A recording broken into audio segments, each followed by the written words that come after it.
우리 함께 하나님의 말씀 히브리서 10장 24절에서 25절에 있는 말씀을 함께 읽도록 하겠습니다. 히브리서 10장 24절에서 25절에 있는 말씀입니다. 우리 한번 같이 읽어볼까요? 서로 돌아보아 시작. 서로 돌아보아 사랑과 선행을 격려하며 모이기를 패하는 어떤 사람들의 습관과 같이 하지 말고 오직 권하여 그날이 가까움을 볼수록 더욱 그리하자. 아멘. 지난주부터 우리 사회적 거리두기 운동에서 우리 생활 속 거리두기 운동으로 전환이 되었습니다.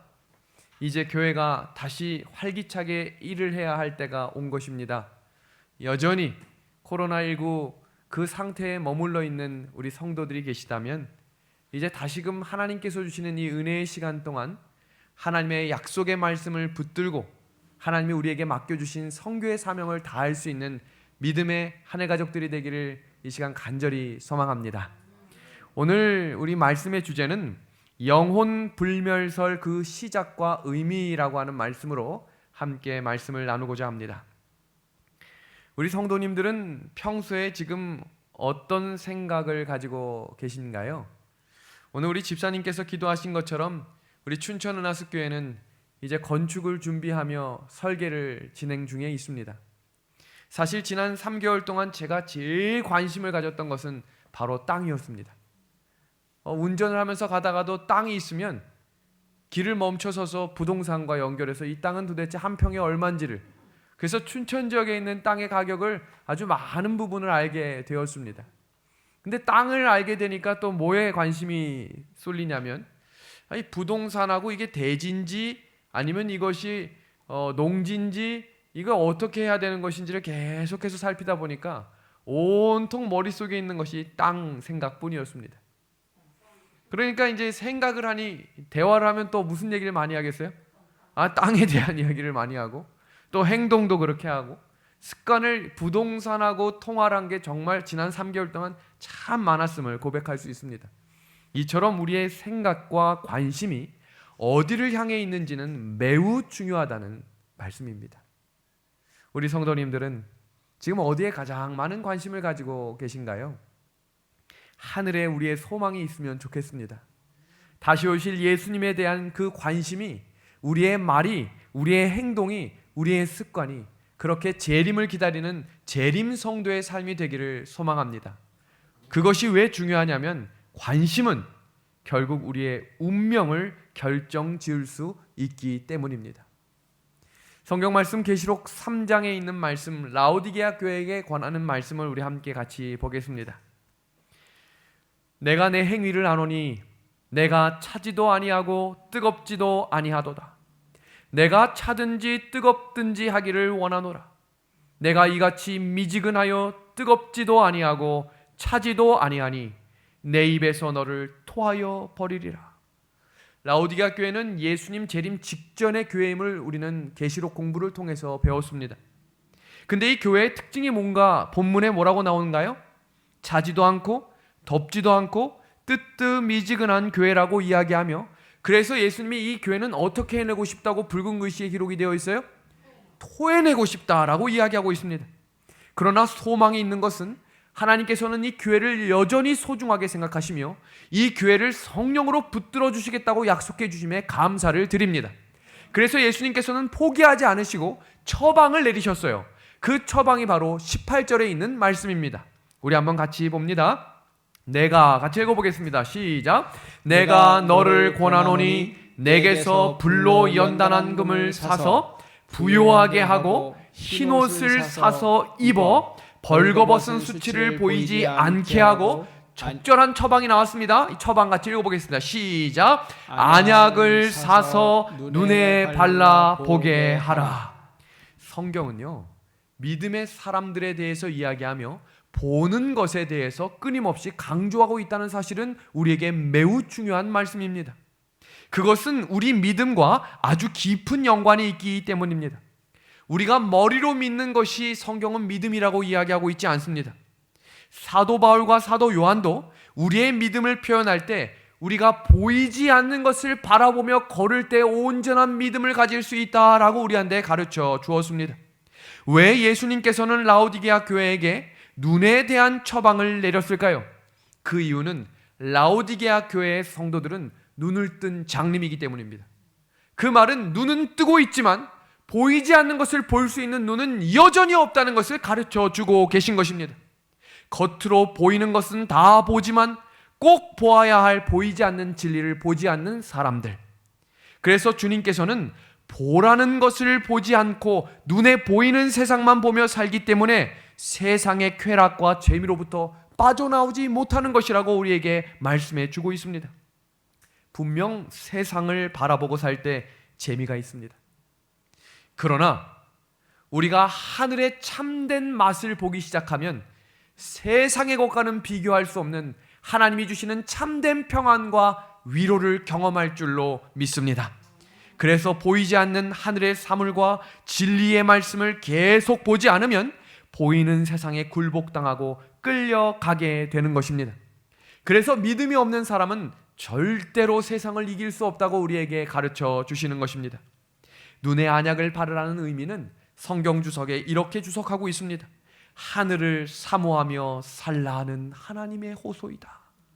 성도 여러분, 우리의 관심과 우리의 생각과 우리의 말이 하늘을 사모하는 눈에 안약을 바른 하나님의 믿음의 성도들이 되기를 간절히 소망합니다.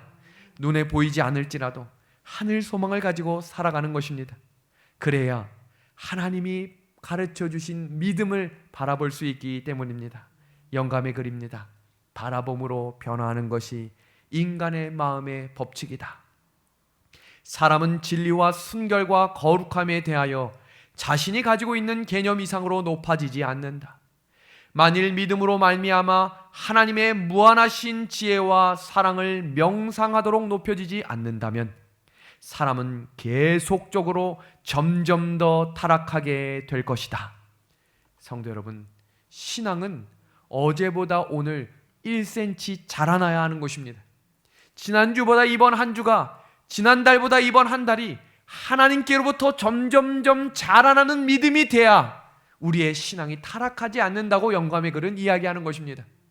오늘은 우리가 하나님을 알고 나를 알고 사단도 알아야 하기 때문에 오늘은 사단이 어떤 전략과 어떤 모략을 가지고 우리를 공격해 올지를 함께 공부하려고 합니다.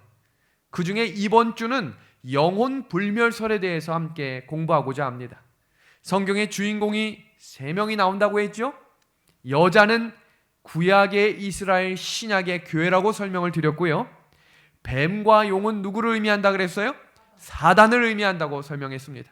그리고 아들은 예수 그리스도를 상징한다라고 이야기했었죠. 창세기 3장 15절을 보면 사단이 거짓말을 해서 얻은 결과가 무엇인지를 가르쳐주며 예수님이 하나님의 백성과 사단의 후손이 어떻게 싸우게 될지에 대해서 명확한 첫 번째 예언이라고 우리가 함께 공부했습니다. 지금 이 그림을 자세히 보시면 사단이 예수의 후손의 발꿈치를 상하게 하지만 예수님은 그의 머리를 상하게 할 것이라고 우리에게 가르쳐 주셨습니다. 이 내용을 자세히 공부하시기를 원하시는 분들은 2주, 3주 전에 안식일 말씀을 들으시면 선악의 대쟁투 4차 대전에 대해서 아주 자세하고 성경적으로 계시록 공부를 한 내용이 있습니다. 그것을 잘 청취하셔서 오늘 말씀의 이해를 도우시면 좋겠습니다. 우리가 선악의 4단계의 싸움을 공부하면서 우리가 이 싸움이 누구와 누구와의 싸움임을 우리가 하나하나씩 살폈는데요, 그 개요를 살펴보면 다음과 같습니다. 미갈과 용이 싸우지요, 아이와 용이 싸우지요, 여자와 용이 싸우지요, 남은 자손과 용이 싸웁니다. 결국 하나님의 백성과 싸우는 상대는 누구예요? 다 사단인 것입니다. 그래서 우리는 사탄이 어떤 존재이고 어떤 마음을 가지고 있고 어떻게 우리를 죽이려고 하는지에 대한 계획을 알아야 하는 것입니다. 지금 이 그림을 보시면 사탄과 예수님이 씨름하는 장면이 나오며 용이 여자에게 분노하여 그 여자의 남은 자손 곧 하나님의 계명을 지키며 예수의 증거를 가진 자들과 더불어 싸우려고 하고 있다라고 이야기합니다. 이게 4번째 싸움이라고 설명을 드렸어요. 지금 제가 그림을 보여드릴 텐데요. 이 그림 둘 다 사단을 의미하는데 사단 중에 어떤 사단이 진짜 모습일까를 한번 살펴보세요. 한쪽의 사단은 아주 광명한 천사의 모습을 가지고 나타났고 한쪽의 사단은 너무나 음흉하고 무서운 모습으로 나타나 있습니다. 사람들이 사탄이라고 이야기하면 어두침침하고 아주 이상한 모습과 그 다음 뿔이 나거나 아주 이상한 인상궂은 얼굴의 사탄의 모습을 상징하지만 영감의 글을 보면 뭐라고 나오냐면 사단은 사람들이 그렇게 자신을 생각하기를 바란다라고 되어 있어요. 왜일까요?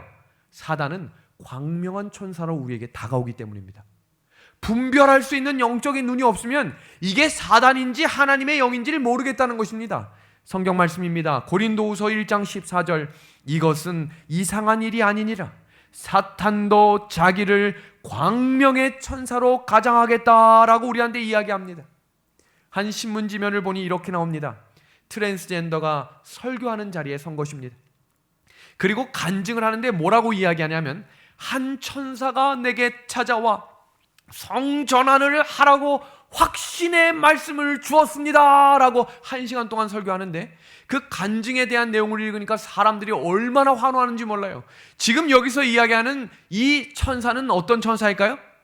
사탄입니다. 사탄이 하는 일들을 한번 성경적으로 살펴보겠습니다. 요한복음 13장 2절입니다. 마귀가 벌써 시몬의 아들 가롯 유다의 마음에 예수를 팔려는 생각을 넣었더니 사단은 우리의 생각도 조장할 수 있다는 거예요.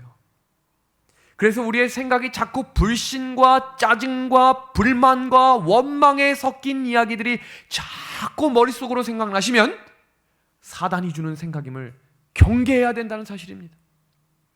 사도행전 5장 3절입니다. 베드로가 가로되 아나니아야 어찌하여 사탄이 내 마음에 가득하여 내가 성령을 속이고 땅값 얼마를 감추었느냐. 이 말은 무슨 말이에요? 성령도 속인다 이 말입니다. 계시록 20장 10절입니다. 또 저희를 미혹하는 마귀가 라고 되어 있어요. 미혹이라고 하는 단어를 신약 성경 사전을 찾아보니까 이렇게 나옵니다. 알고 있는 길을 그 사람이 찾아갈 수 없도록 다른 길을 제시해 주는 것이라고 되어 있어요. 미혹이라고 하는 것은 사탄도 어떻게 해야 구원을 받는지를 알고 있기 때문에 그 길과 비슷하지만 전혀 다른 길로 갈 수 있는 길을 끊임없이 우리에게 가르쳐주고 습관적이게 만들겠다라는 것입니다. 경계해야 합니다. 데살로니가후서 2장 9절과 10절의 말씀입니다. 악한 자의 임함은 사탄의 역사를 따라 모든 능력과 표적과 거짓 기적과 불의의 모든 속임으로 멸망하는 자들에게 이 말이니. 무슨 말이에요? 능력이 일어나는 거예요. 아픈 분들이, 몸이 힘든 분들이 어떤 기도원에 가서 기도하면 낫는다더라 라고 하는 소문을 듣고 가서 기도받았더니 깜짝 놀랄 만하게 난 것입니다. 하나님의 역사가 아니에요. 사탄의 영도 그런 일을 할 수 있다는 것입니다. 마태복음 24장 24절에 있는 말씀입니다. 같이 한번 읽어볼까요?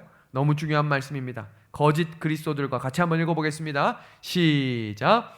거짓 그리스도들과 거짓 선지자들이 일어나 큰 표적과 기사를 보이어 할 수만 있으면 누구도요? 택하신 자들도 미혹하겠다 그랬어요. 절대 안심하시면 안 됩니다. 바로 서고 진리에 굳건히 붙어 있다고 생각하고 새벽에 말씀을 묵상하고 여전히 하나님의 말씀만을 가지고 산다고 하는 사람도 넘어질 수 있다는 것입니다. 택하신 자들도 미혹하게 하겠다고 했어요. 사탄이 하는 일을 하나씩 좀 정리하면 다음과 같습니다. 거짓말을 해서 하나님의 백성을 속인다는 것입니다.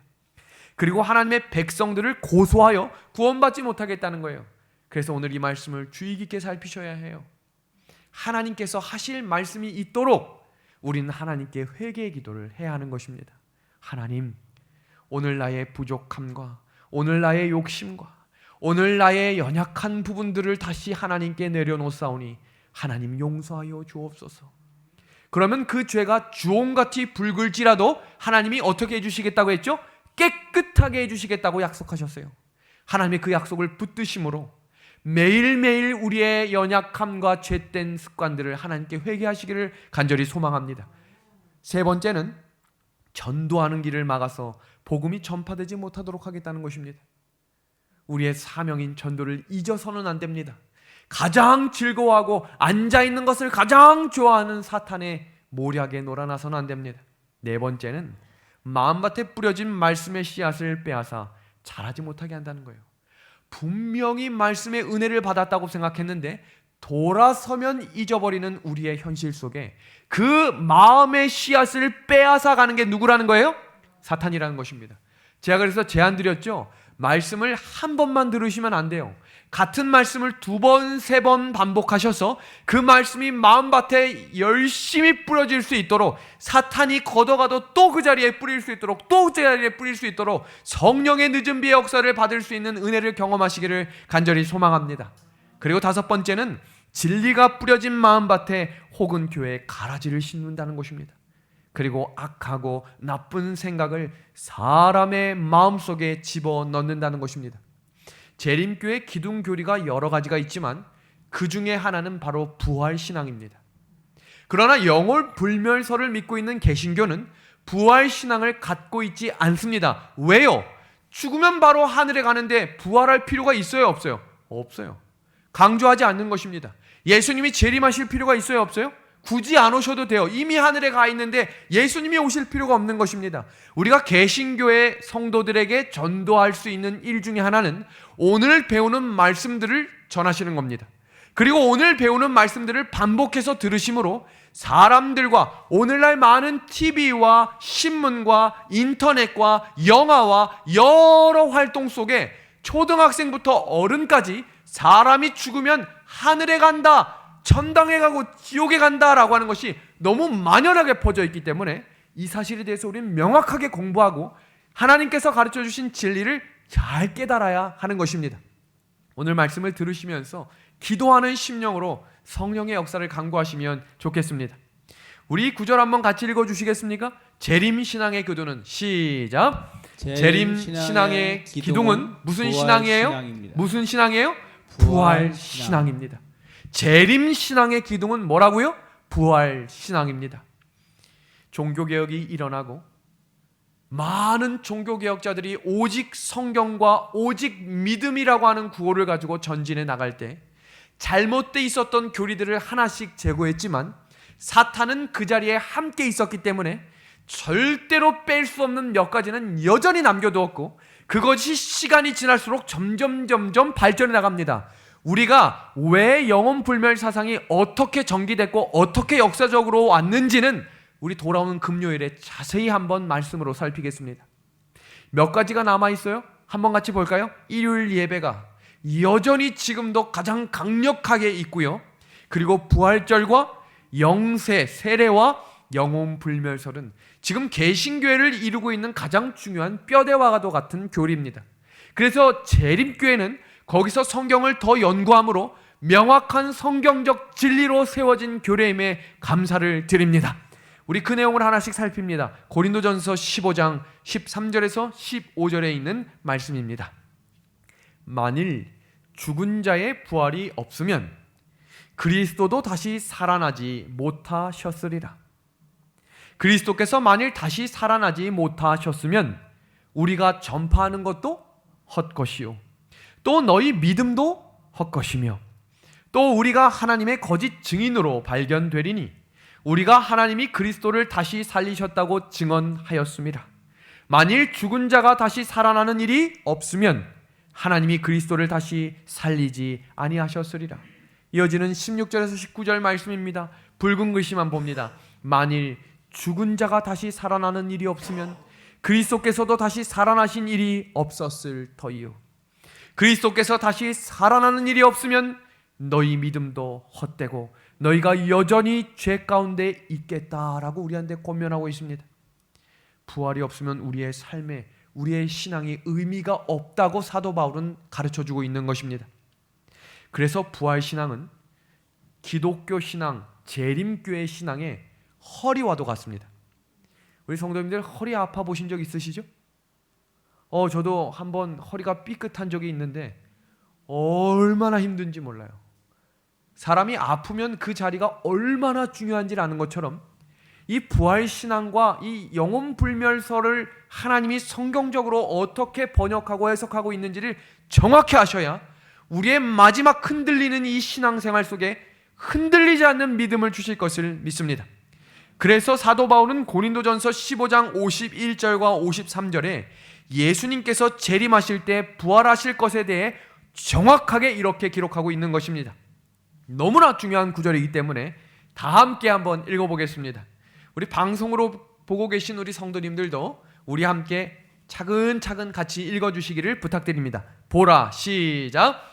보라, 내가 너희에게 비밀을 말하노니 우리가 다 잠잘 것이 아니요 마지막 나팔의 순식간에 홀연히 다 변화하리니 나팔 소리가 나매 죽은 자들이 썩지 아니할 것으로 다시 살아나고 우리도 변화되리라. 이 썩을 것이 반드시 썩지 아니할 것을 입겠고 이 죽을 것이 죽지 아니함을 입으리로다. 지금 이 부활이라고 하는 것은 단순히 죽었던 자가 생명이 있는 사람으로 부활하는 것이 아니라 순식간에 홀연히 다 변화할 것이라고 이야기하고 있는 것입니다. 우리는 영원이라고 하는 시간과 단어를 잘 알고 있지만 이 의미를 정확하게 깨닫고 있는 것은 한번 생각해 볼 만한 문제라고 생각합니다. 하루살이는 한 달의 의미가 정확히 뭔지를 모릅니다. 마찬가지로 유한한 인간이 영원이라고 하는 단어는 쓰고 있지만 영원이라고 하는 단어를 다 이해할 수는 없다라는 것입니다. 영원하신 하나님과 살기 위해서는 지금 우리 모습으로는 안 된다는 것입니다.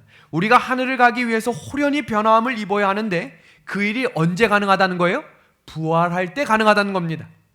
저희 첫째 아이가 저한테 이런 질문을 했어요. 아빠, 하늘나라 가면 영원히 사나? 7살 때 질문한 거니까 대답에 오해하지 마시기 바랍니다. 지겹겠다 그랬어요. 지겹겠다. 제가 영원히 산다 그랬더니 어떻게 계속 살아? 라고 이야기했어요. 사람의 생각으로 지금 이 상태로 구원을 받아 영원히 산다는 것은 이해할 수 없다는 겁니다. 그래서 영원히 하나님과 살 수 있도록 홀연히 변화될 수 있도록 변화하는 것이 부활의 아침에 일어나겠고 하늘 생활에 적응할 수 있도록 변화한다는 것입니다. 부활의 아침에 전혀 다른 모습으로 변화된다는 것입니다. 기대하는 마음으로 이 부활의 아침 재림을 기다리시기를 간절히 소망합니다. 그러니까 이 사실을 사탄이 우리가 깨닫기를 원할까요? 원하지 않을까요? 원하지 않아요. 그러니까 여러 가지로 오해하게 만들고 이것이 가짜인 것처럼 여러 가지를 거짓으로 모략한다는 것입니다. 기독교는 생명의 종교입니다. 창조를 바탕으로 한 생명의 종교입니다. 그런데 불행히도 죄가 오므로 죽음이 왔습니다. 그래서 예수 그리스도의 십자가의 보혈의 피를 의지함으로 우리는 믿음으로 말미암아 은혜로 얻는 것이 바로 구원인 것입니다. 그래서 기독교는 생명의 종교임과 동시에 부활의 종교라는 사실을 우리는 기억해야 합니다. 여기 한번 보겠습니다. 이를 기이 여기지 말라. 무덤 속에 있는 자가 다 그의 음성을 들을 때가 오나니 선한 일을 행한 자는 생명의 부활로 악한 일을 행한 자는 심판의 부활로 나오리라. 그러니까 의인만 부활하는 게 아니라 누구도 부활한다는 거예요. 악한 사람도 부활한다는 거예요.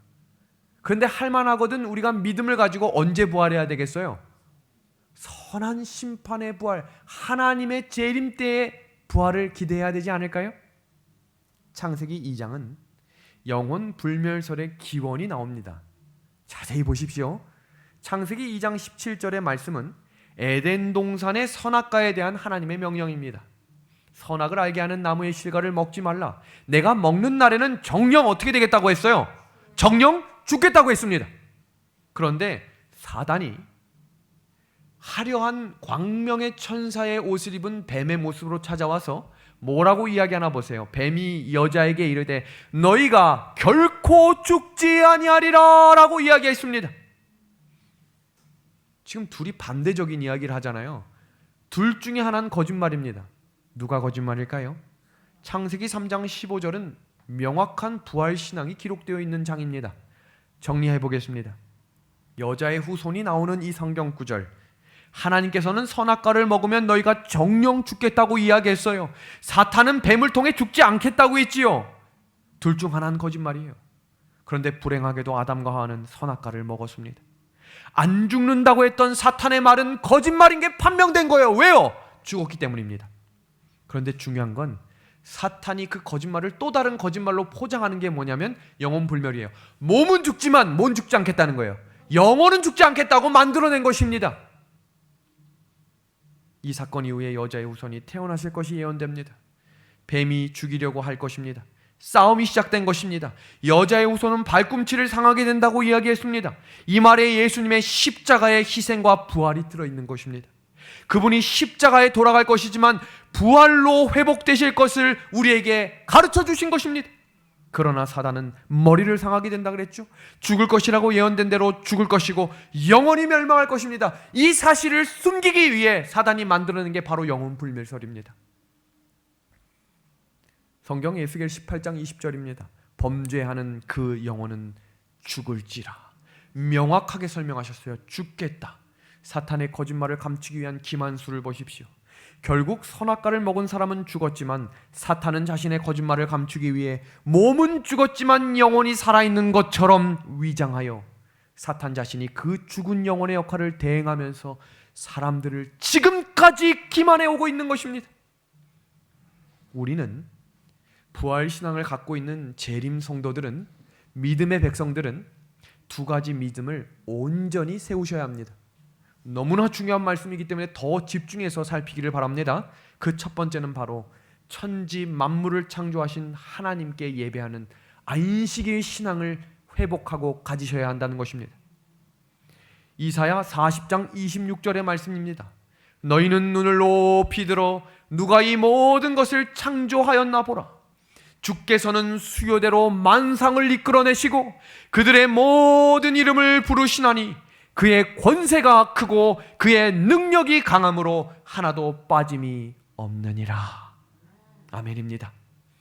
하나님을 믿음으로 세상을 창조하신, 온 우주 만물을 창조하신 하나님을 믿음으로 신앙이 시작되고, 그 신앙이 시작되면 창조의 기념일인 안식일을 예배하는 신앙을 갖겠다는 것입니다. 그 의미는 하나님의 손길을 경험하라는 것입니다.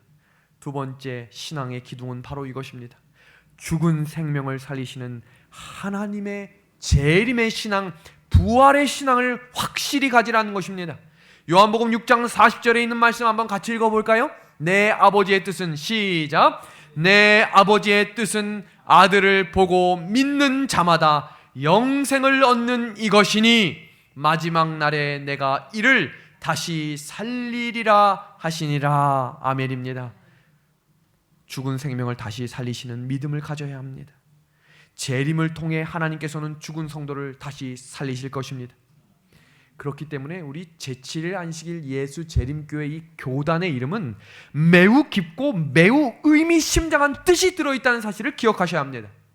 안식일이라고 하는 신학적 의미와 재림이라고 하는 신학적 의미가 합쳐져서 만든 교회 이름이 바로 우리 교회입니다.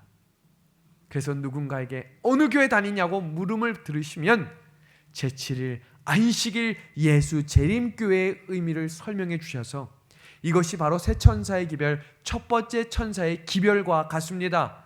심판하실 시간이 이르렀음이니 하늘과 땅과 물들의 근원을 만드신 이를 경배하라 하더라. 창조주 하나님께 예배하는 안식일을 회복하라는 것입니다. 사단은 이 일요일 예배와 영혼 불멸설로 사람들을 혼돈에 빠뜨리게 합니다.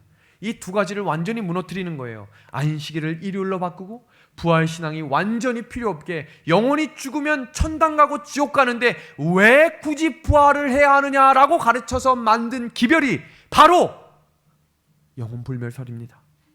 창조주 하나님에 대한 혼란을 초래합니다. 그렇기 때문에 안식일 대신 무슨 예배를 강조하는 거예요? 주일 예배를 강조하고, 창조주 하나님 대신에 뭘 강조하는 거예요? 부활 예수를 강조하는 것입니다. 그리고 주일 예배로 부활의 의미를 혼란하게 합니다. 부활은 사건이 중요한 것이지 부활한 날짜가 중요한 것이 아닙니다. 부활은 성서적으로 침례로 상징되어 있습니다. 로마서 6장의 말씀을 볼까요? 무릇 그리스도 예수와 합하여 침례를 받은 우리는 그의 죽으심과 합하여 침례를 받은 줄을 알지 못하느냐. 그러므로 우리가 그의 죽으심과 합하여 침례를 받음으로 그와 함께 장사되었나니 이는 아버지의 영광으로 말미암아 그리스도를 죽은 자 가운데서 살리신과 같이 우리로 또한 새 생명 가운데서 행하게 하려 함이라. 만일 우리가 그의 죽으심과 같은 모양으로 연합한 자가 되었으면 또한 그의 부활과 같은 모양으로 연합한 자도 되리라. 이 말씀 속에 침례를 통해 예수 그리스도의 죽으심과 부활과 장사됨을 하나로 이야기하시며 그 이후에는 성만찬 예식과 세종 예식을 통해 예수님의 죽음과 장사하심과 부활하심을 계속해서 경험할 수 있도록 우리에게 가르쳐 주신 것입니다. 세 번째로 영혼불멸설로 영생의 의미를 왜곡합니다. 그래서 의인과 악인 모두 영생할 수 있다고 이야기합니다. 사단은 인간들에게 몸은 죽어도 영혼은 영원하다고 계속 주입합니다. 잘 보시면 드라마나 영화나 너무나 당연하게 사람이 죽으면 자꾸 사람의 영혼이 다른 사람 몸에 들어갑니다. 말도 안 되는 일들이 일어나고 있는 것들을 우리 청소년들이 보고 하물며 우리 성도들도 보고 있다는 것입니다. 거기에 대한 개념 없이 보게 되면 어느 순간 나도 죽으면 어느 영혼에 들어간다라고 하는 윤회사상에 빠져들게 된다는 것을 우리는 경계해야 합니다. 그러다 보니 의인과 악인이 똑같은가? 달라야 했어요. 그래서 의인은 천당에 가고 영원히 악인은 지옥에 가서 영원히 영생한다고 가르치는 교리가 나오게 된 것입니다. 그러나 하나님이 말씀하시는 영혼은 그런 것이 아닙니다. 육체적인 부활과 영생을 말하는 것임을 우리는 기억해야 합니다. 영혼불멸설로 재림시 부활을 혼란케 하게 되었습니다. 예수님이 재림하실 때 부활이 어떻게 될 것인지를 혼란스럽게 이야기합니다. 한 장로교회에서 이 장례식을 치를 때 관을 놓고 이렇게 이야기하시는 장면을 본 적이 있어요. 지금 이 성도가 예루살렘 성전 문 앞에 당도했습니다. 무슨 말이에요? 죽어가지고 영혼이 이미 하늘에 갔다, 이 말을 하는 거예요. 하늘에 살고 있는 사람이 왜 굳이 이 땅까지 내려와가지고 다시 부활해가지고 하늘에 갈 필요가 뭐가 있습니까? 예수님의 재림이 필요 없게 만들어버린 하나의 교리가 영혼불멸설이라는 것입니다. 성도 여러분, 이 사실을 우리가 명확히 깨닫기 위해서는 두 부활과 두 사망에 대해서 우리가 살필 필요가 있습니다. 우리가 3주 후에는 이 천년계에 대해서도 함께 공부하겠지만 오늘은 아주 짧게 정리하고 넘어갑니다. 한번 볼게요.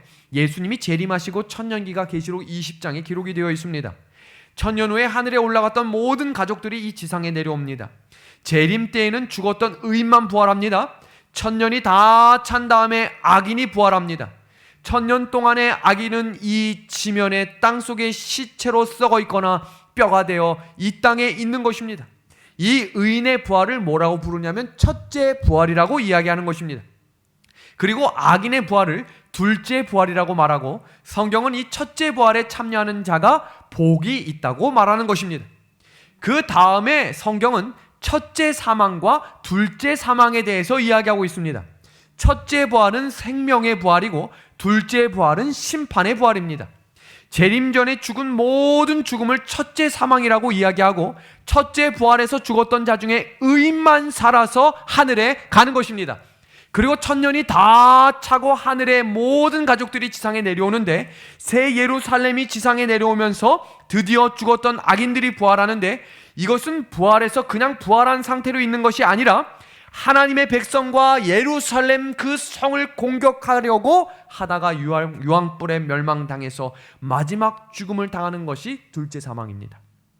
그러니 악인들은 기본적으로 두 번 죽어요. 한 번 죽는 것도 억울한데 두 번 죽는 겁니다. 그리고 이 지상에는 세 종류의 사람이 있을 것입니다. 한 번 죽는 사람, 두 번 죽는 사람, 한 번도 안 죽는 사람입니다. 그리고 잘 따져보면 예수님을 찌른 자도 그의 오심을 보겠다고 했죠? 그럼 그 사람은 세 번 죽는 거예요. 증인으로 깨어나는 것이 있죠. 그럼 성도님, 우리 귀한 하늘가족 여러분, 살아서 하나님을 만나고 죽음을 맛보지 않은 성도들이 되기를 원하지 않으시나요?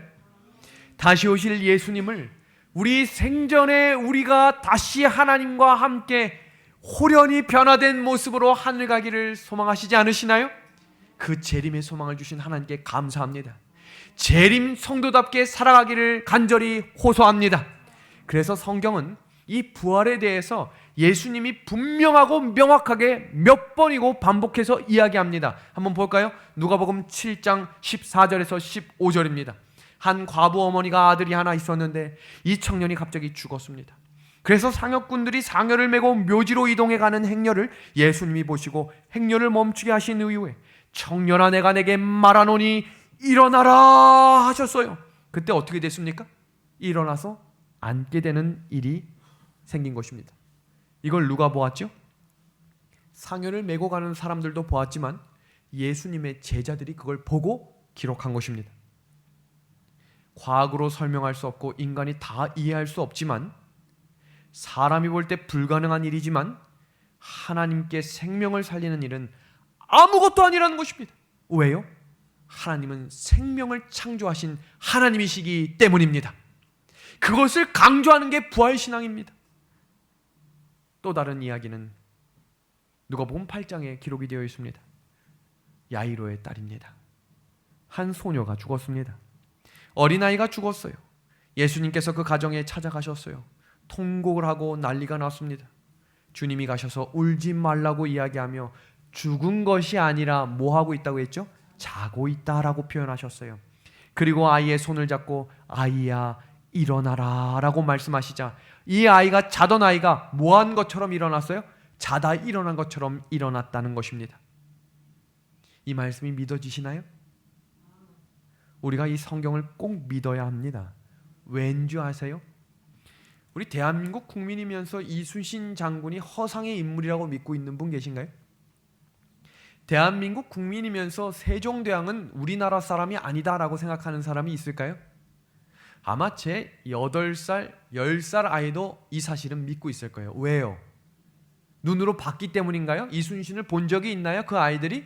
세종대왕을 만난 적이 있나요? 그러나 믿어요. 왜 그럴까요? 역사책에 기록이 되어 있고 그 증거가 남아있기 때문입니다. 성도 여러분, 하나님께서 우리 손에 들려주신 이 성경은 1.1획도 변화되지 않는 사도 요한이 읽었고 예수님의 신실한 백성들이 읽었던, 보이지 않는 것을 보며 살았던 우리의 믿음의 선배들이 보던 그 똑같은 성경을 우리가 볼 수 있음에 감사를 드립니다. 그리고 그 성경을 통해 우리에게 약속의 말씀과 부활의 신앙이 이 성경에 명확히 기록되어 있음을 우리에게 가르쳐 주고 계신 것입니다. 또 한 명의 부활 사건이 일어났습니다. 죽은 지 나흘이 지난 나사로의 이야기입니다. 예수님께서 나사로가 병들었다는 소문을 듣고 즉시 가서 고쳐주실 수 있었지만 가시지 않았어요. 그 이유를 성경 주석은 이렇게 말합니다. 예수님은 일부러 시간을 연장하셨다. 죽을 때까지 가지 않으신 것이죠. 왜요? 하나님의 영광을 드러내기 위해서라 그랬어요. 썩어도 살 수 있음을, 하나님의 영광을 위해 하나님의 백성들이 다시 부활할 것임을 우리에게 가르쳐 주시기 위해 성경을 통해 우리에게 가르쳐 주신 것입니다. 어디서 나오라고 이제 이야기했죠? 요한복음 11장에 무덤에서 나오라고 이야기합니다. 이 장면을 보시면 어떻게 나왔다고 되어 있어요? 죽은 자가 수족을 배로 동인 채로 나오는데 그 얼굴은 수건에 쌓였다라고 이야기합니다. 아마 콩콩 뛰면서 나왔겠죠. 성도 여러분, 하나님은 이렇게 썩어 있는 사람조차도 살리실 수 있는 분이십니다. 그리고 그 약속의 말씀대로 예수님이 살아나셨습니다. 우리 마태복음 28장 5절 6절에 있는 말씀입니다. 우리 노란 글씨만 함께 읽어주시기를 부탁합니다. 천사가 여자들에게 일러 가로되 너희는 무서워 말라. 십자가에 못 박힌 예수를 너희가 찾는 줄을 내가 아노라. 그가 여기에 계시지 않고 뭐라고 되어 있어요? 시작. 그의 말씀하신 대로 살아나셨느니라. 그의 말씀하신 대로 어떻게 됐다고요? 살아나셨어요. 이렇게 해서 부활은 영원한 진리로 확증된 것입니다. 부활하신 예수님의 생명과 나사로와 아이와 청년의 부활의 생명은 다릅니다. 왜요? 그때 부활했던 사람들은 죽었지만 예수님의 부활한 이 장면은 예수님이 다시 오실 때 우리가 살아날 영원한 생명으로 거듭나게 될 영원한 부활을, 영원한 영생을 보여주신 것이기 때문입니다. 성도 여러분, 이 부활 사건이 한 번 더 나오는데요, 예수님이 십자가에 달려 돌아가실 때 성소와 지성소를 가리던 휘장이 찢어졌던 사건을 기억하시나요? 그 장면을 봅니다. 이에 성소 휘장이 위로부터 아래까지 찢어져, 위로부터 아래로 찢어질 수 있는 건 하늘의 힘이 아니고는 할 수 없는 일입니다. 그때 어떤 일이 일어나나 볼까요? 불이 되고 땅이 진동하여 바위가 터지고 무덤이 열리며 자던 성도의 몸이 많이 일어났다라고 이야기하고 있습니다. 예수님이 승천하실 때 하늘로 함께 데리고 갔던 24장로라고 성경 주석은 이야기하고 있습니다. 성도 여러분, 데살로니가전서 4장 16절은 우리를 누구라고 표현하고 있어요? 한번 같이 보겠습니다. 같이 읽어주시겠습니까? 주께서 시작. 주께서 호령과 천사장의 소리와 하나님의 나팔로 친히 하늘로 쫓아 강림하시리니 그리스도 안에서 죽은 자들이 어떻게 하겠대요? 죽은 자들이 먼저 일어나겠다라고 이야기했어요. 상상이 되세요? 죽었다가 살아난 성도들, 살아난 성도들과 함께 재림하셔서 공중에 떠 있는 예수님께 올라갈 때 천사들이 함께 데리고 공중으로 올라가겠다는 것입니다. 그들이 어떻게 된대요? 그 후에 우리 살아남은 자도 저희와 함께 구름 속에 끌어올려 공중에서 주를 영접하리니 그리하여 우리가 항상 주와 함께 있으리라. 성도 여러분, 재림 성도들은 참 복을 많은 백성들입니다. 일반 백성들보다 더 많이 산다고 나와 있어요. 한번 볼까요? 재림 성도들의 건강 장수의 원인을 그 첫 번째는 건강한 식생활이라고 이야기합니다. 정말로 우리 식생활의 개혁이 필요합니다. 믿음의 성도들이시오, 우리의 식탁을 꼭 개혁하시기를 우리 주님의 이름으로 소망합니다. 먹는 것을 구별하셔야 하는 거예요. 두 번째는 안식일의 참된 회복입니다. 세상은 쉬는 날이 없이 일주일 동안 힘들게 일하다가 아이들이 주말에 나가자고 하면 피곤해도 나가서 더 피곤해서 돌아와 쉬는 날이 없이 사람들이 지금 피곤해 지쳐 살아갑니다. 그런 우리에게 하나님은 제7일 안식일은 모든 일손을 멈추고 영적으로 하나님과 교제해달라고 이야기합니다. 이것이 재림신앙의 건강함의 비밀입니다. 그리고 재림과 부활 소망, 사람이 희망을 가지고 간다고 이야기하고 있지요. 오늘 시간이 많이 흘러서 우리 약속의 말씀만 읽고 오늘 말씀을 정리하려고 합니다. 미국의 세계적인 월간지에서 100세 장수를 위한 10가지 조언을, 화면이 보이시니까 같이 보시면 다음과 같습니다. 치실을 매일 하고 은퇴하지 말고 규칙적으로 운동하고 섬유질이 풍부한 아침 식사를 하고 6시간 이상 잠을 자고 통곡류를 먹고 근심 걱정을 적게 하고 좋은 습관을 기르라고 이야기해요. 근데 굉장히 중요한 하나는 제7일 안식일 예수 재림교인처럼 생활하라는 것입니다. 그러면서 부연 설명을 어떻게 설명했는지를 한번 같이 보겠습니다. 금연 금주하며 설탕을 적게 먹고 과일과 채소와 콩, 견과류 등 채식을 주로 하며 운동을 충분히 하고 가정생활과 공동체 생활에 충실함으로 먹는 것과 생활 태도를 구별하고 참된 안식을 경험하는 제7일 안식일 예수 재림교인들은 평균 수명이 89세로 일반 미국인들보다 10년 더 장수한다. 성도 여러분, 재림교인답게 삽시다. 재림교인처럼 살면 하나님이 우리가 이 땅에서도 복을 경험케 해주시겠다고 약속의 말씀으로 허락하셨습니다. 그런 성도들의 마음속에 재림과 부활의 소망을 가지며 예수님이 나는 부활이요 생명이니 나를 믿는 자는 죽어도 살겠고 무릇 살아서 나를 믿는 자는 영원히 죽지 않겠다고 하신 이 약속의 말씀을 신뢰하심으로 부활의 소망을 갖고 우리 이 믿음 생활 열심히 걸어가는 저와 우리 귀한 하늘 가족들이 되길 바라며 오늘 저녁 말씀을 줄이도록 하겠습니다.